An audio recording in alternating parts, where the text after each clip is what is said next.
White হাউসের বাইরে নিরাপত্তা চৌকিতে তখন স্বাভাবিক একটি দিনের শেষ মুহূর্ত, সন্ধ্যা ৬টার একটু বেশি। সাংবাদিকদের ক্যামেরা, নিরাপত্তা ব্যারিকেড আর মার্কিন প্রেসিডেন্ট ডোনাল্ড ট্রাম্পের উপস্থিতির কারণে স্বাভাবিকভাবেই ছিল সর্বোচ্চ সতর্কতা। কিন্তু সেই স্বাভাবিকতা ভেঙে দেয় হঠাৎ এক অনাকাঙ্ক্ষিত ঘটনা।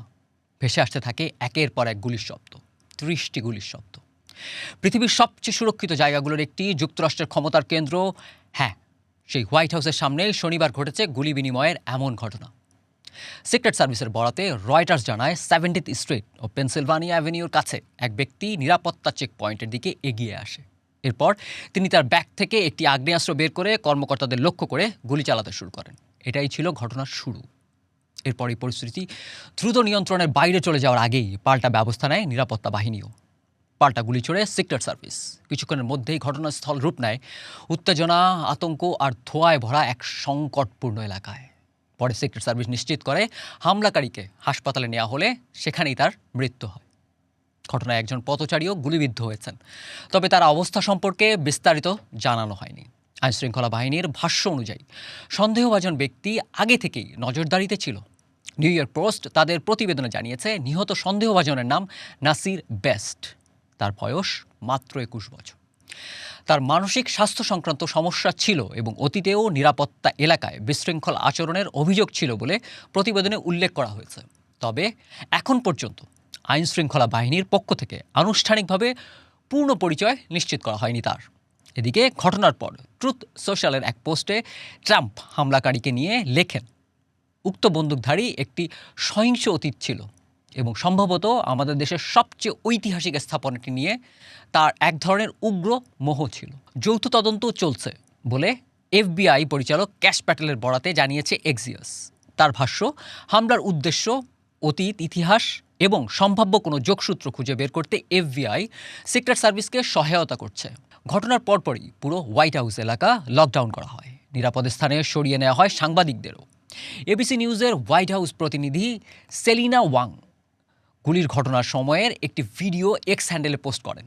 বর্ণনায় লেখেন, আমি তখন হোয়াইট হাউসের নর্থ লেন থেকে একটি সামাজিক যোগাযোগ মাধ্যমের ভিডিওর জন্য আমার আইফোনে রেকর্ডিং করছিলাম। ঠিক তখনই আমরা গুলির শব্দ শুনতে পাই। মনে হচ্ছিল যেন কয়েক ডজন গুলি চালানো হয়েছে।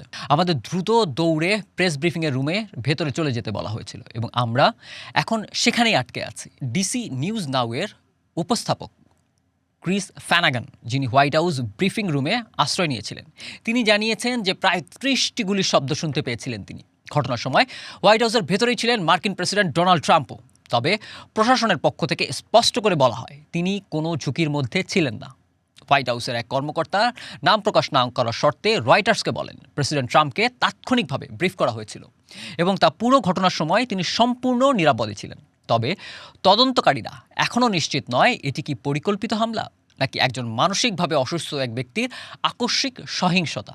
তবে ঘটনাটি যেভাবেই ব্যাখ্যা করা হোক, নিরাপত্তা বিশ্লেষকদের মতে এটি আবারও বড় প্রশ্ন তুলে দিয়েছে হোয়াইট হাউসের নিরাপত্তা কাঠামো নিয়ে। আর এই ঘটনাটি বিচ্ছিন্নভাবে দেখারও সুযোগ নেই বলছেন তারা, কারণ বিশ্বের সবচেয়ে ক্ষমতাধর ব্যক্তিটি মাত্র 1 মাসের মধ্যেই দুইবার ছিলেন এমন ঘটনার আশেপাশেই। এর আগে গত মাসেই হিলটন হোটেলে হোয়াইট হাউস করেসপন্ডেন্ট অ্যাসোসিয়েশনের ডিনারে অংশ নিতে গিয়ে ট্রাম্প শুনেছিলেন গুলির শব্দ। স্ত্রী মেলানিয়া ট্রাম্পকে নিয়ে তার বেরিয়ে আসার ভিডিও ভাইরাল হয় তখন। তবে ট্রাম্পকে লক্ষ্য করে এখন পর্যন্ত একমাত্র প্রাণঘাতীর হামলার ঘটনাটি ঘটে তার নির্বাচনী প্রচারণার সময়। গুলি তার কান ছুঁয়ে বেরিয়ে যায়। রক্তাক্ত অবস্থায় মঞ্চ থেকে নামিয়ে আনা হয় ট্রাম্পকে। ওই ঘটনায় এক সমর্থক নিহত হন। নিরাপত্তা বাহিনীর পাল্টা গুলিতে হামলাকারীও মারা যায়। এর কিছুদিন পরেই হামলা হতেও বেঁচে গিয়েছিলেন ট্রাম্প। তখন গলফ ক্লাব কোর্সের আড়ালে লুকিয়ে থাকা অস্ত্রধারী ধরা পড়ে গুলি চালানোর আগেই। সব মিলিয়ে যুক্তরাষ্ট্রের প্রেসিডেন্ট ডোনাল্ড ট্রাম্পকে ঘিরে তৈরি হয়েছে অস্বস্তিকর এক ধারাবাহিকতা, যেখানে প্রতিটি নতুন ঘটনা আগের ঘটনার ছায়া টেনে আনছে। আপনার মতো আমারও প্রশ্ন, আমি না হয় সাধারণ মানুষ, কিন্তু বিশ্বের সবচেয়ে সুরক্ষিত ভবনের সামনে দাঁড়িয়ে থাকা বিশ্বের সবচেয়ে ক্ষমতাধর রাষ্ট্রপ্রধানের নিরাপত্তা আসলে কতটা নিশ্ছিদ্র?